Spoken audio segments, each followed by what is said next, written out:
Okay, so, hello. Hi, I'm Vibberbull, but you can call me Vib, and I'm the voice of Blake Belladonna, Rebecca Winterfall, and Winter Schnee in RWBY Flaming Skull, and I'm here to answer a couple of your burning questions. Yay! Hello, this is Lost Dreamer, and I am the voice actress for Rosie Doll, as well as Weiss, and I will do my best to answer your questions. Well, being honest, 90% of these questions aren't even really aimed at me, but I'm going to answer a few of them anyway, and hopefully the answers will be satisfying to some degree, or at least whatever stuff comes out of my mouth will be entertaining. Also, for everybody that's been watching this series, thank you so much for supporting it. I will continue to do my best. I know everyone else will. And keep on watching for more excitement. Let's get right into it with the first one.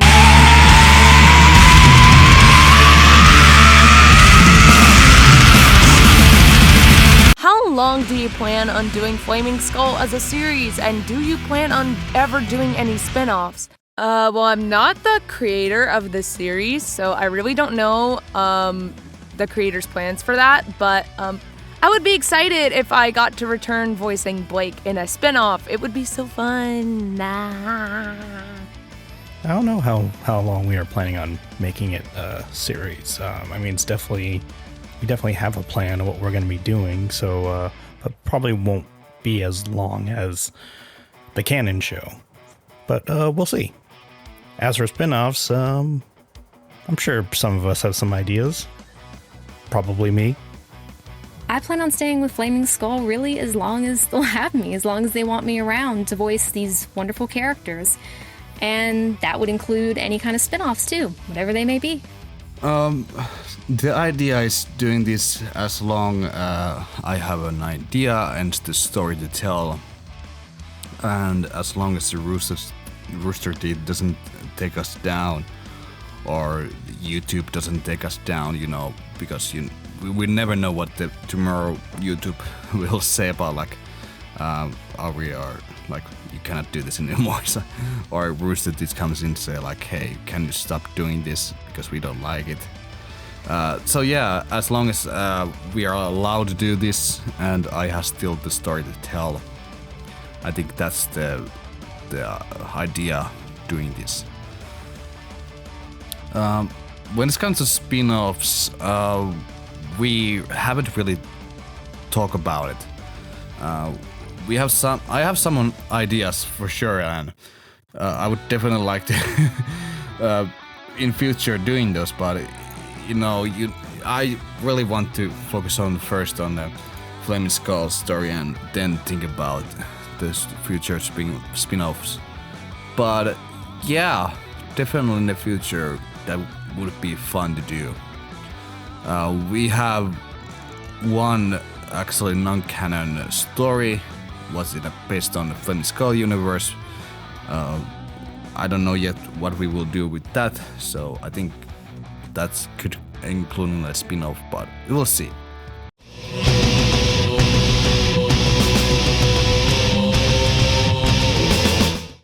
More Anton. Definitely more Anton. I think the only difference what I would make is to have more episodes in a season 1, because nowadays I feel like there would be still much more to tell, and I feel like that season could use more episodes. Not entirely sure this question was aimed for me specifically, but I would say that there's something in the show I would change.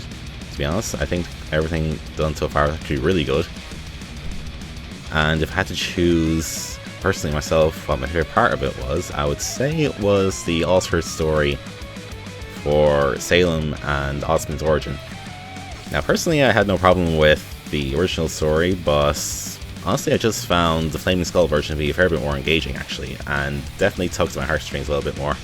It's honestly hard to say what I would do differently for the series, because I'm not one of the writers. I'm just voice actress and, well, ex-fan of RWBY. I didn't like the direction it went around Volume 9 and sadly decided to quit it. But this is different. This is our own version of RWBY, and I love it so much. And I am continuously surprised whenever I read a new script And honestly, I'm just as much of a fan of the series as anyone else is watching this. I just happen to be lucky enough to be one of the voices. Next one! Best girl character in Why Is It Blake? Because Blake is the best. Next question. Actually, my favorite female character ever in RWBY is Neapolitan. Also Neon Cat. They're both really quirky characters, and I really enjoy them a lot. Yeah. I suppose there are a few reasons. Let's see, she had a tough backstory, she has a cool fighting style, she is one of the more serious characters in the show, and she, especially in Flaming Skull at the moment, she's slowly working out through her issues with people from her past, so gets to learn a little bit more about her history in Flaming Skull. Yeah, overall I'd say she's the best. And to be honest, who doesn't love a cat girl? Ooh, best girl. That's always a hot topic. Would it be narcissistic if I chose one of my own characters? Because I do love how Weiss is written in this, and of course I love my girl Rosie with both the shipping queens. But if I have to choose someone other than Rosie or Weiss, I think I'll stick with my girl Yang, because she was my favorite back when I was watching RWBY, and she continues to be even more awesome in this series.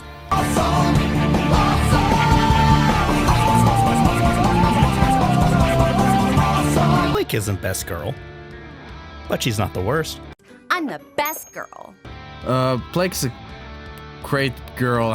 She's a great character. I really like Blake, but we all know the best girl is Penny. I'm DJ Ready. Fight until you die by the pain of the one you hate. And don't freeze up. No, for the characters we hated, we just, killed them off, so it's not that big of a deal. No, I think there's never been any characters I hated to write, but because you as a main writer, you have to love all of your characters you write. So yeah, yes, even Eric, I still like to writing for him. But in season 1, I think it was season 2, I had a couple of times I had a hard time with the writing Anton, but nowadays it's much easier. Were there any particular inspirations or design thoughts that went into the original characters? RWBY was created with her mother in mind. During most of season 2, she was confused and sad by her silver eyes hurting one of her friends. It's sort of a identity crisis, like she wants to be like Summer, everyone wants her to be like Summer, it's this push and pull. Her design is based on the idea of wanting to be comfortable, but also show that she's trying to be strong, but she's really just too afraid to be herself, which doesn't really bode very well. And that's why she's not as red or has any kind of white in her design. She originally was going to have a white cloak just like her mom, but we decided against that. Weiss's design, on the other hand, was designed more with the thought process of her being torn between two things. It really reflects her season 1 outfit, but it seems to also be Atlesian style fashion. Sort of like, I want to fit in with my family again, I want to show everybody that I'm a schnee, but also I kind of want to be my own person now. But I'm not really sure how I'm supposed to do that. She's staying safe, but still trying to have that sort of, hey guys, look at me, I'm a schnee. Hey, that rhymed. Let's just say her Volume 3 design's going to be a lot more striking. Yang was meant to be more casual, just as she was in Volume 4. Sort of like, I give up, but I'm also still myself, and I'm gonna try to be better even though I'm missing something very vital that punches things. So she's sort of a shaken oat milk latte from Starbucks. Then Blake was heavily inspired by her Volume 5 design, with a play on Yang's casual vibe and the whole shaken up espresso thing, I'm sure Seamus can say something more about it, honestly, as he was also another character designer for the season. Yeah, Blake's outfit was indeed inspired by her Volume 5 outfits, or as I just like to call it, her menagerie outfit. I wanted to make something lighter, since I imagine with her wearing her long coat, she'd burn out fairly easily, and to be honest, I didn't want her dying in the sun. But I did intentionally make it similar to Yang's style of clothing. After what happens at the end of Season 1 of Flaming Skull, their relationship is fairly strained, but Blake, I'd imagine, would really want to try her best to eventually make up with Yang, so she's trying to keep partner Yang fairly close to her, at least as close as she can get. Fingers crossed things work out well for them in the end.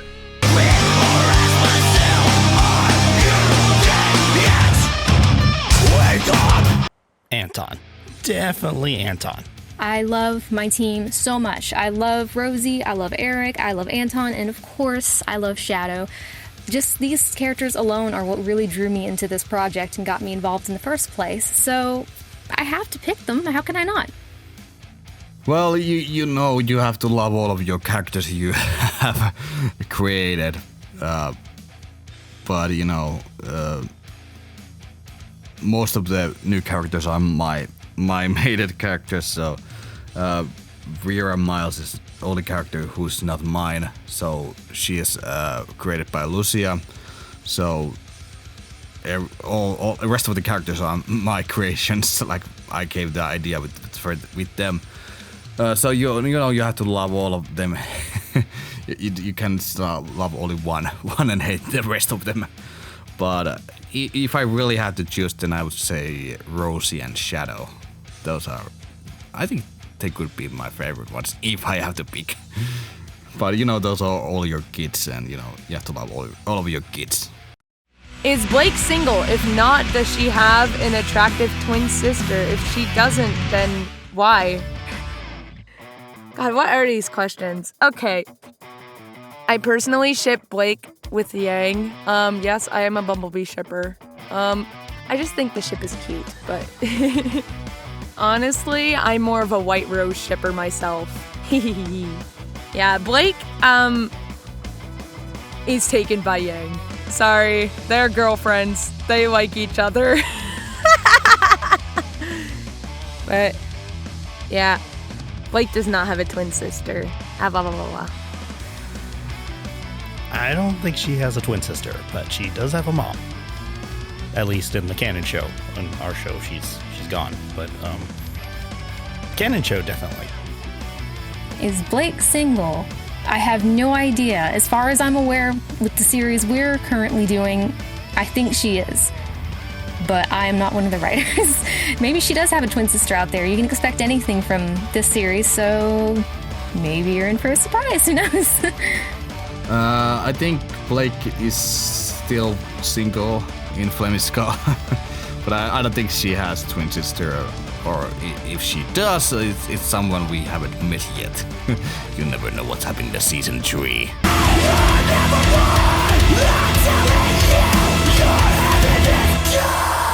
Probably? Flair, whoever you might be out there, I have no idea who you are, and I am so sorry. So I cannot give a good answer on that, but I'm sure whoever you are a solid person. As for Equestron, yeah, of course he's good boy. He's best boy. He's great. I love him so much. I have the greatest time with him and Shadow in our group chat, and I always look forward to seeing what sort of crazy antics they're up to or what silly memes they've posted. So yes, of course. Practice what you preach and set the count of Shadowlands. For me, as one of the two concept artists, I think about their character and what they've gone through during the season and during the previous season, and I like to bounce ideas off of Seamus and Shadow. And we draw various concept sketches, and we play with different colors and shades. I kind of go for that, oh, the vibe matches well, and then, you know, I draw. It's not really a science for me. Concept art has been core in my life since I graduated from college. So it's an automatic process, but if I were to really think about it, I try to think of the story, the vibe, the general color scheme, along with maybe their attitude or personality. Like with Blake, I wouldn't give her something loud, and Salem wouldn't wear pastels. Well, no matter how fun that sounds. Well, usually Lucy and I will come up with different ideas, and Shadow will either pick one, or he will try and merge some of our outfit ideas together into one cool, badass look. Both Shadow and Lucy are both pretty talented artists, and yeah, I hope to be just as good as them in the future. What would Yang and Blake say to each other if they met again, and will they kiss? If they were separated for a long time, I feel like Blake would say, "It's been a while, Yang." They would most definitely kiss. Alright, Next. I don't know what the writers have planned for Blake and Yang's reunion, but I'm sure it'll be very emotional. As for the latter part of your question, Bumblebee is not something we plan on doing in this adaptation, if I can say that. Shadow, you can delete this and go with my other answer I'll provide if that is spoilers. As for if they'll kiss or not, I'm not particularly a Bumblebee shipper, but it's also not my story, so keep watching and find out. Actually, you'll find out eventually.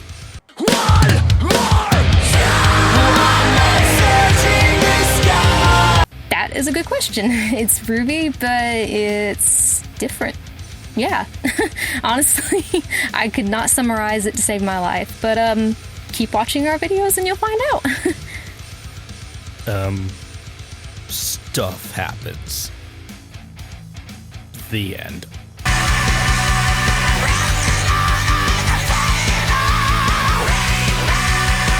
I don't know about that part. Probably ask Night Shadow about that. Evolving symbols. That's a great idea. Something I haven't even thought about. That would be really interesting to write and probably. But yeah, I really have to think about that. If the story has a point where that can be happening, why not?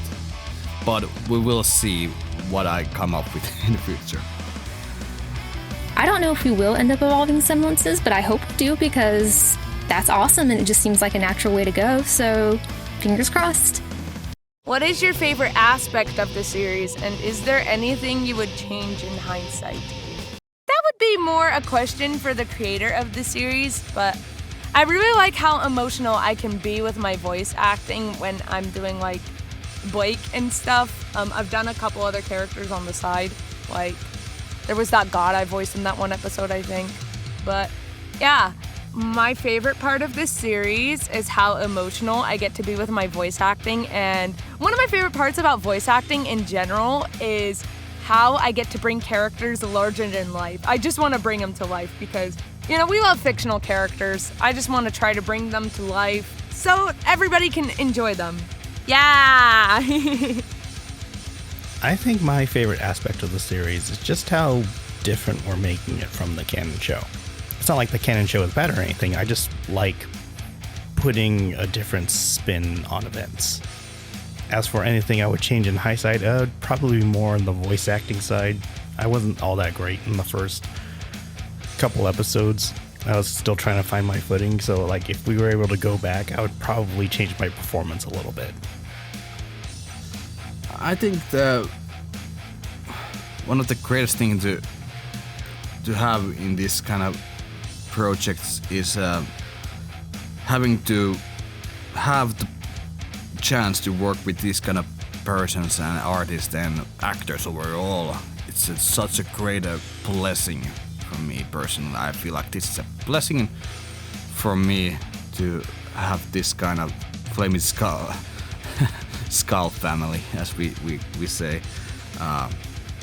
So yeah, these members of this group, working with them, it's such an honor personally for me to work with them. That, and of course, you know, when people say they like the series, like what can be more fun than that? And yeah, you know, when you're allowed to creating something what you want, and you know, creating your stories, it's such a great opportunity to have something I really enjoy.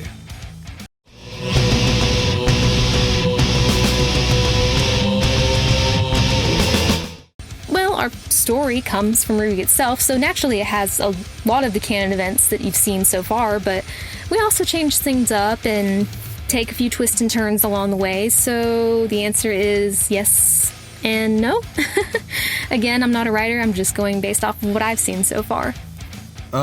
We are going to, I think more the series go on and more we are heading to our own unique and different correct direction.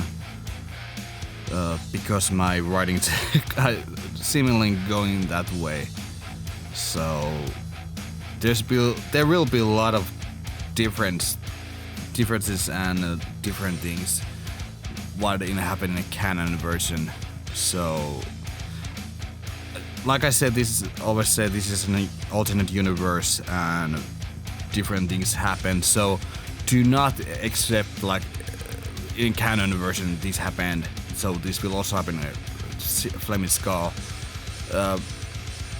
Just get ready to see completely different kind of things.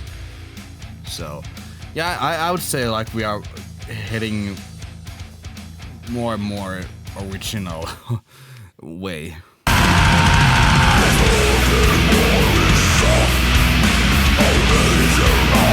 I say that as a team, we totally deserve weapon upgrades if Shadow's gonna get one too.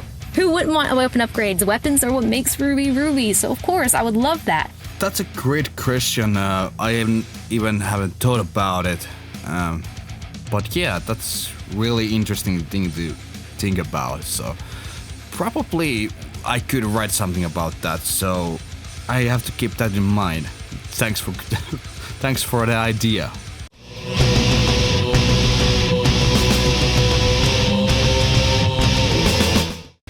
A few things. Once again, you won't have to wait too long about that. I imagine what they would say to Anton would ultimately be what Weiss has said, which is basically, will you ever tell the truth? I mean, come on, stop hiding stuff. This is getting annoying. I think they going to meet in some point. So I don't think they are really happy that Anton never told them like Shadow is alive. So I think they're kind of mad at her, mad at him at this point. But yeah, like I said, we will see.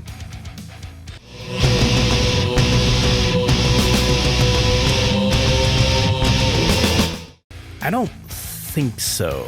That's more of a Night Shadow question. Yang and Raven fight. I think they could fight in some point. I have an ideas for that too, so we'll just have to wait and see what we're going up with.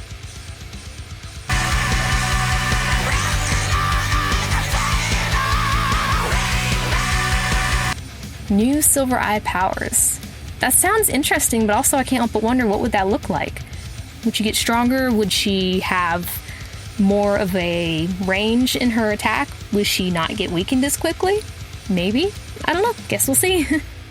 When it comes to Silver Eyes, I think the RWBY has to learn use them first, then she can evolve for those new powers.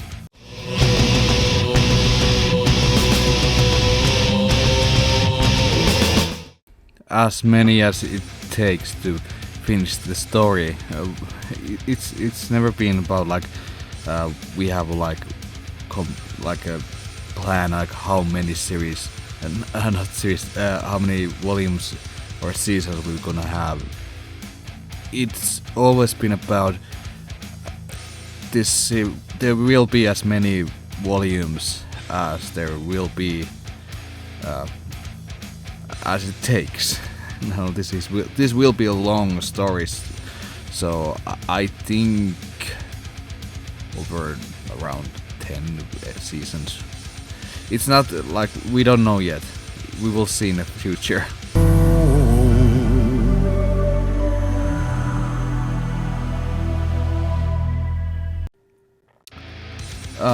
That's an. I have got. A lot of people have said like they don't understand what the accent the Shadow should be. Well, you know, the English is not my first language, so I have this kind of accent what I have when I'm doing the Shadow's voice. I really don't even think about that. I don't think I even change my accent at all, like when I'm speaking in the normal voice. Well, and I think it's the same accent what I use when I'm speaking with the Shadow. It's something I just comes naturally for me. It's like my normal speaking accent what I have, because like I speak 3 different languages. So yeah, English is not my first language. A single breath between life and death. Oh, there's so much fun in every episode we write. So much. There's a lot of joking around when we're writing. Like we have this saying in Finland, kieli poskella, what means like a tongue on cheek, like just having fun while writing, but you know, recording and editing and drawing is the only serious part we ever take. So yeah, we have a lot of fun together when we as a writers or like a group overall. It's a ton of fun. I don't think we had ever had an episode where we didn't have fun time. Yeah, there's a lot of great and fun moments in every episode.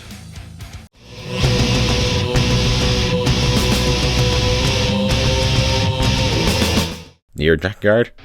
Simple answer, yes. Extended answer, go play them. It's one of those games I recommend you play Great Stuff to get the full experience, so go on, play them.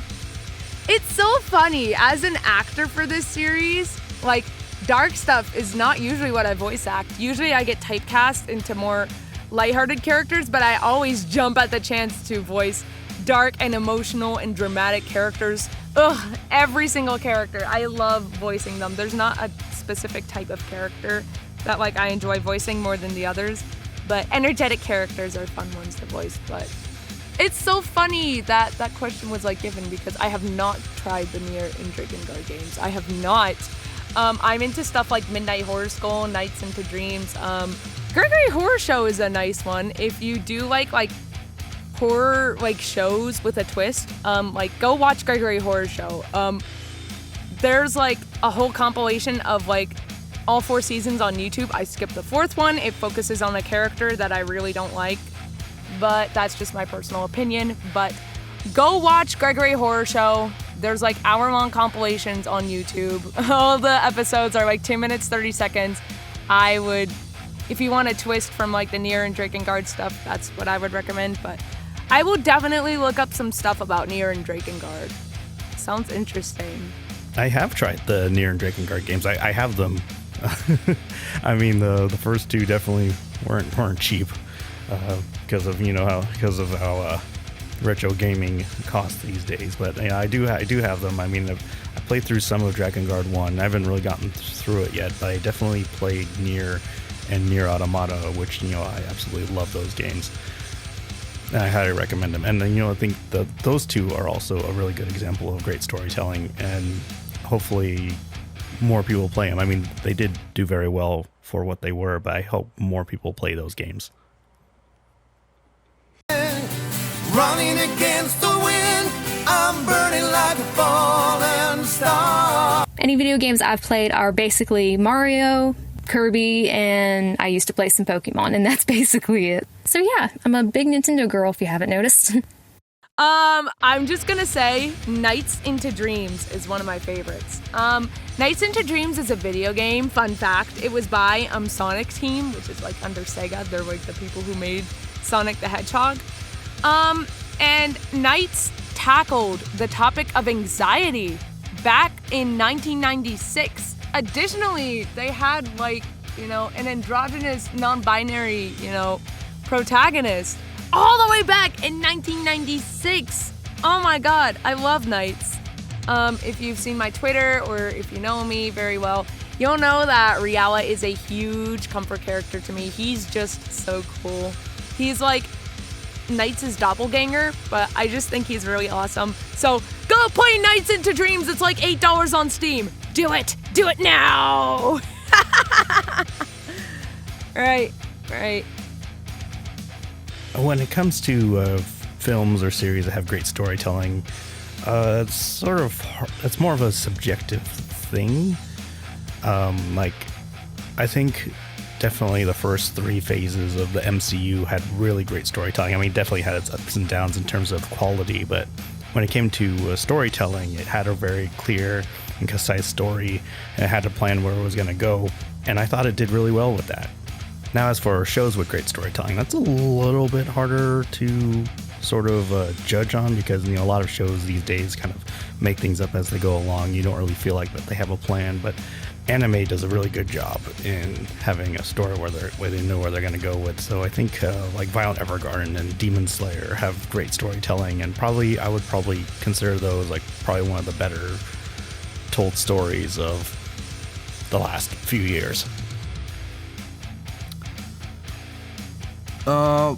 Well, there's too many great books and series to say. I would say probably Berserk, 97 anime and the manga, Demon Slayer. What else I could say? Well, like I said, there's so many great series and books to say. So, but why I think those are like the.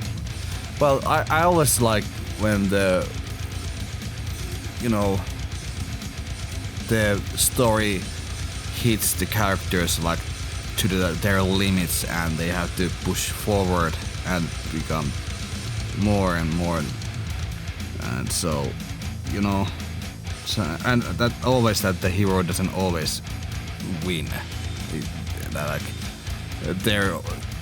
When the hero also loses, that's the thing what I personally like also to happen. And I personally like when the story tells that the hero has to grow up and learn from the mistakes, and if the new power is given for this hero, the hero has to learn that power. So it's not like they can immediately control that power. So the learning and growing up kind of thing is what I personally like to see. And good fighting scenes. That's also. But yeah, it's like I say, Demon Slayer it's a fun series, but it's really dark sometimes. But that's one of the good examples.